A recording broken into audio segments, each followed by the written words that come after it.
அனைத்து பார்வையாளருக்கும் நன்றி கலந்த வணக்கம். வணக்கம்.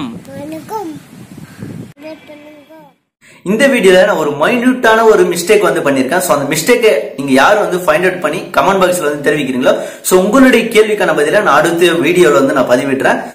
அனைத்து தமிழர்களுக்கும் நன்றி கலந்துக்கும். நான் உங்களுக்கு புகழ்ந்த வில்சன். இன்றைய பதில நம்ம டான்செட் எக்ஸாமுக்கும் பிஹெச்எல் எக்ஸாமுக்கும் சோ என்ன கம்பாரிசன் இருக்கு, சோ எது வந்து ஒரு ஈஸியான எக்ஸாம் அப்படின்றத பார்க்க போறோம். சோ அது மட்டும் இல்லாத பாத்தீங்கன்னா வந்து நான் வந்து பிஹெச்எல் எக்ஸாம் வந்து அட்டன் பண்ணியிருந்தேன். சோ லாஸ்ட் வீக் பாத்தீங்கன்னா வந்து ஜஸ்ட் ஒரு 3 days தான் ஆச்சு. சோ அந்த எக்ஸாமுடைய ரியல் எக்ஸ்பீரியன்ஸ் எப்படி இருந்துச்சு அப்படின்னு வந்து ஷேர் பண்ண போறேன்.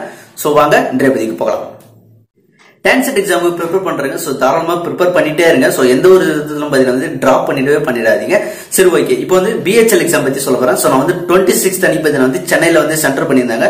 சோ அங்க போய் நான் வந்து பிஹெச்எல் எக்ஸாம் வந்து எழுதிருந்தேன். சோ இதுக்கு பிஃபோர் எல்லாம் பாத்தீங்கன்னா வந்து பிஹெச்எல் எக்ஸாம் பாத்தீங்கன்னா வந்து கேட் ஸ்கோர் மூலமா அதை வந்து எடுத்துட்டு இருந்தாங்க. ஆனா இந்த வருஷம் 2019 பாத்தீங்கன்னா வந்து கேட் ஸ்கோர் இல்லாம பாத்தீங்கன்னா வந்து பிஹெச்எல் எக்ஸாம் வந்து கண்டக்ட் பண்ணி வந்து எடுத்திருக்காங்க. சோ மொத்தம் பாத்தீங்கன்னா 145 போஸ்ட்டுக்காக வந்து எழுதிருந்தேன். சோ வந்து மெக்கானிக்கல் டிபார்ட்மெண்ட். சோ இன்னொரு டிபார்ட்மெண்ட்ல வந்து ஒரு 35 போஸ்ட் தான் வந்து இருந்துச்சு. மொத்தம் பாத்தீங்கன்னா வந்து எவ்வளவு கொஸ்டின்ஸ் இருக்கும் பாத்தீங்கன்னா வந்து 240 கொஸ்டின்ஸ் மட்டும் வந்து இருந்துச்சு. சோ இதுல வந்து என்னுடைய டிசிப்ளின் பேஸ் பண்ணி பாத்தீங்கன்னா வந்து 50% கொஸ்டின்ஸ் வந்து கவர் ஆகும். மொத்தம் பாத்தீங்கன்னா 120 கொஸ்டின் வந்து என்னோட டிசிப்ளின் பேஸ் பண்ணி நான் வந்து மெக்கானிக்கல் டிபார்ட்மெண்ட். சோ வந்து மெக்கானிக்கல் டிபார்ட்மெண்ட் பாத்தீங்கன்னா 120 கொஸ்டின்ஸ் கவர் ஆகும். மீதி இருக்கிறது பாத்தீங்கன்னா ஜிகே கொஸ்டின்ஸும் ஜெனரல் இங்கிலீஷும் லாஜிக்கல் ரீசனிங் சொல்லிட்டு சோ 50 கொஸ்டின்ஸ் பாத்தீங்கன்னா வந்து மத்த கொஸ்டின்ஸ் வந்து கவர் ஆகும் சொல்லி கொடுத்திருந்தாங்க. சோ இதான் வந்து சிலபஸ். சோ இந்த சிலபஸ் பேஸ் பண்ணி ரேட் பண்ணி படிச்சுட்டு போயிருந்தேன்.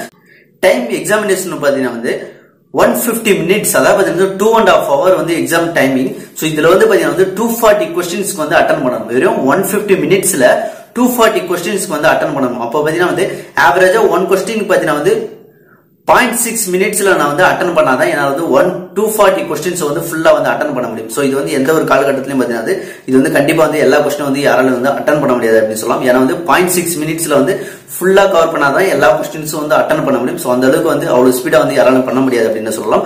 சோ இந்த அளவுக்கு டிஃபிகல்ட்டா இருக்கு அப்படின்னா சோ அந்த அளவுக்கு வந்து ஃபாஸ்டா வந்து ரீடிங் பண்ணணும். சோ இது பாத்தீங்கன்னா டான்செட் எடுத்துக்கணும் அப்படின்னா சோ டான்செட்ல வந்து இந்த அளவுக்கு டிஃபிகல்ட்டா இருக்காது அப்படின்னு சொல்லலாம். சோ இந்த பிஹெச்எல் எக்ஸாம்ல பாத்தீங்கன்னா என்னெல்லாம் வந்துச்சு அப்படின்னு பாத்தீங்கன்னா வந்து எம்பிஏ பேஸ் பண்ணி இருக்கக்கூடிய ஒரு பேராகிராஃப் பேஸ் பண்ணி காம்பரிசன் கொஸ்டின்ஸ் எல்லாம் ஒரு நிறைய வந்துச்சு. சோ 5 to 6 கொஸ்டின்ஸ்க்கு மேல வந்து நிறைய வந்துச்சு அப்படின்னு சொல்லலாம். சோ இதே வந்து டிசிப்ளின் பேஸ் பண்ணி எம்பிஏ இல்லாத கோர்ஸுக்கு போனீங்க அப்படின்னா உங்களுக்கு வந்து காம்பரிசன் கொஸ்டின் வந்து ரொம்ப சிம்பிளா தான் கேட்பாங்க.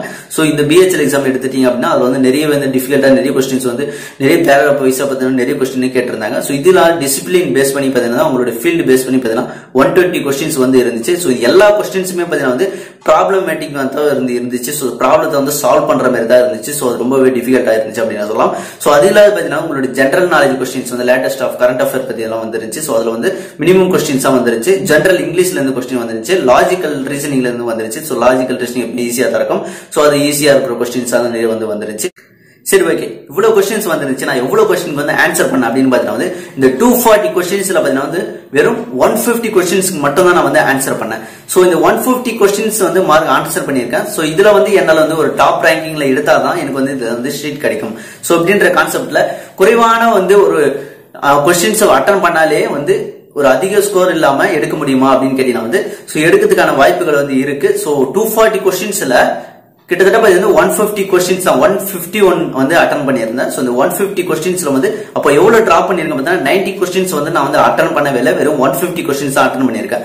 சரி, இப்போ 150 கொஸ்டின்ஸுமே நான் வந்து கரெக்டா அட்டன் பண்ணிருக்கேன்னா சோ அதுல வந்து இந்த மைனஸ் மார்க் வரதுக்கான ஒரு நெகட்டிவ் மார்க்ஸ் வரதுக்கான ராங்கான கொஸ்டின்ஸ் அட்டன் பண்ணிருக்கேன் அப்படின்னு பாத்தீங்கன்னா வந்து இந்த 150 கொஸ்டின்ஸ்ல பாத்தீங்கன்னா வந்து ஒரு 30 கொஸ்டின்ஸ் வந்து தவறா இருக்கும். அதாவது பாத்தீங்கன்னா வந்து சரியா இருக்காது, நான் குத்துமதிப்பா தான் போட்டிருக்கேன் அப்படின்ற ஒரு 30 கொஸ்டின்ஸ் வந்து விட்டுடுவோம்.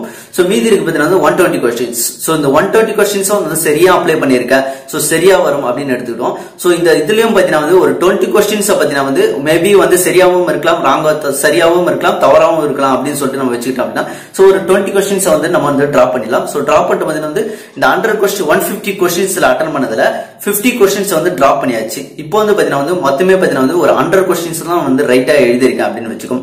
சோ இதுல வந்து எனக்கு மைனஸ் மார்க் வந்து எவ்வளவு போகும் பாத்தீங்கன்னா 1/4 போகும்.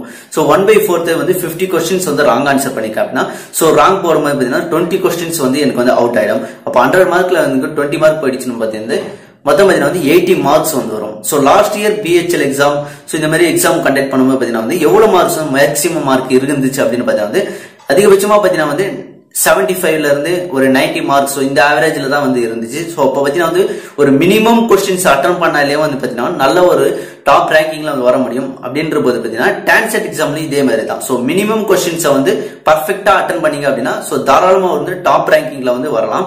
சோ அதுக்காக தான் வந்து இந்த எக்ஸாம்பிள் வந்து நான் உங்ககிட்ட வந்து சொல்றேன். டான்செட் எக்ஸாம் எடுத்துட்டீங்க அப்படின்னா சோ ரொம்பவே வந்து சுலபமா இருக்கும்னு சொல்லலாம். சோ எதை கம்பேர் பண்ணும்போது பாத்தீங்கன்னா வந்து பிஹெச்எல் எக்ஸாம் கம்பேர் பண்ணும்போது சோ ஏன்னா பாத்தீங்கன்னா வந்து இதுல வந்து டிசிப்ளின்ல வந்து உங்களுடைய டிபார்ட்மெண்ட்லயா போகும்போதுன்னா அதுல பிராக்டிகலா வந்து கொஸ்டின்ஸ் வந்து நிறைய வந்திருக்கும். சோ வந்து கேட் ப்ரிப்பேர் பண்ணி சோ கேட்டுக்கு வந்து ஈக்குவலா இருக்கும் இந்த வந்து exam, competition exam, BHEL exam, NTPC exams எல்லாம். ஆனா டான்செட் எக்ஸாம் பாத்தீங்கன்னா வந்து ரொம்பவே சுலபமா இருக்கும்னு சொல்லலாம். சோ அந்த மாதிரி கொஸ்டின்ஸ் ஒரு சில கொஸ்டின்ஸ் வந்தாலும் சோ நீ சுலபமா ஆன்சர் பண்ற மாதிரி கொஸ்டின்ஸ் எல்லாம் நிறையவே வரும் இந்த டான்செட் எக்ஸாம்ல. சோ அது மட்டும் இல்லாம பேசிக் சயின்ஸ்ல இருந்து வரும், சோ இன்ஜினியரிங் மேத்தமெட்டிக்ஸ்ல இருந்து வரும், சோ அது பாத்தீங்கன்னா வந்து லாஜிக்கல் ரீசனிங்ல இருந்து வரும், இங்கிலீஷ் கம்யூனிகேஷன்ல இருந்து வரும். சோ அதனால பாத்தீங்கன்னா பார்த்த உடனே ஆன்சர் பண்ற மாதிரி ஜஸ்ட் பாத்தீங்கன்னா வித்தின் செகண்ட்ஸ்க்குள்ள ஆன்சர் பண்ற மாதிரி சுலபமா கொஸ்டின்ஸ் வரும். சோ ரொம்பவே சுலபமான கொஸ்டின் எக்ஸாம்ஸ் எதுன்னு பாத்தீங்கன்னா வந்து டான்செட் எக்ஸாம்னு சொல்லலாம். சோ பார்த்த உடனே ஆன்சர் பண்ற மாதிரி வரும். சோ இந்த சுலபமான எக்ஸாம் நீங்க வந்து கொஞ்சம் ப்ரிப்பேர் பண்ணினாலே போதும் நல்ல ஸ்கோர் வந்து எடுக்க முடியும். சோ அதுக்காக தான் இந்த பதிவு. நல்லா ப்ரிப்பேர் பண்ணுங்க, டான்செட்ல வந்து நல்லா ஸ்கோர் பண்ணுங்க. சோ நல்ல காலேஜ் வந்து சூஸ் பண்ணுங்க. சோ உங்களுக்கு டவுட்ஸ் கண்டிப்பா இருக்கும். சோ டவுட்ஸ் ஏதாவது இருந்தா கண்டிப்பா கமெண்ட் பண்ணுங்க. சோ டான்செட் பத்தியான எப்படி வந்து எக்ஸாம் எழுதலாம், சோ எக்ஸாம் பிஃபோர் என்ன டிப்ஸ் வந்து கொடுக்கலாம் அப்படின்றத வந்து லாஸ்ட் 1 வீக் முன்னாடி வந்து எக்ஸாம் எழுதுறது 1 வீக் பிஃபோர் வந்து உங்களுக்கு வந்து வீடியோ அப்லோட் பண்றேன். சோ அதுக்கு முன்னாடி பாத்தீங்கன்னா வந்து எப்படி ப்ரிப்பேர் பண்றது, சோ என்ன சிலபஸ் கவர் பண்றது, சோ வேற ஏதாவது டிப்ஸ் வேணும் அப்படின்னு எதிர்பார்த்தீங்கன்னா சோ அந்த டிப்ஸ் நீங்க என்ன வேணும்ன்ற எதிர்பார்க்கறீங்களோ சோ அதை வந்து கமெண்ட் பாக்ஸ்ல தெரிவிங்க. சோ உங்களுக்கான பதிவை அடுத்த பதிவுல வந்து அப்லோட் பண்றேன். சோ நன்றி, மீண்டும் அடுத்த பதிவு சந்திப்போம். நன்றியோட நான் பை பை.